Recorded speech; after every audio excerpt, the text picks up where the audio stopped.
I'm just going to share a little arrangement I've got on my boat Constance for controlling the sheeting angle on the Code Zero sail. The Code Zero is a great big head sail which is essentially set flying. It's maintained by luff tension, and it has a sheet coming off the clew obviously, and the sheet goes to the extreme aft corner of the boat where it goes through a turning block and then is led to a winch. All very well if the boat is fairly close to the wind. But with the boat a long way off the wind and the sheet well eased, there's a lot of sheet between the turning block and the clew of the sail that can dance about all over the place. And of course, it does what a boat always does. It raises the clew of its sail as soon as you ease the sheet.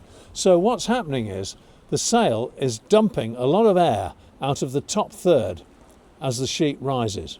What we need to do is be able to pull that sheet down and control the angle of pull.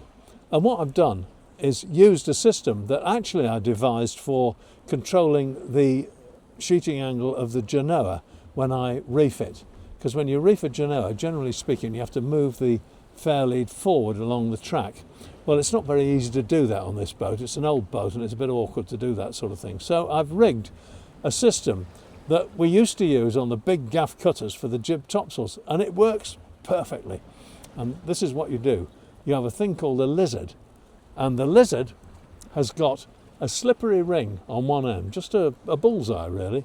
It's got a line spliced round it which comes down through another slippery ring on the deck. That's actually shackled or soft shackled to the base of a stanchion, which is through bolted through the deck with a big backing plate, and it then comes back to the spare winch here where I can wind it in. The sheet obviously goes through the slippery ring, and so when I wind down on it, I pull the bight of the sheet down.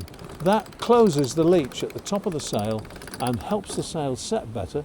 It keeps it quiet and it gives us a bit of extra boat speed too. So it's win-win all the way.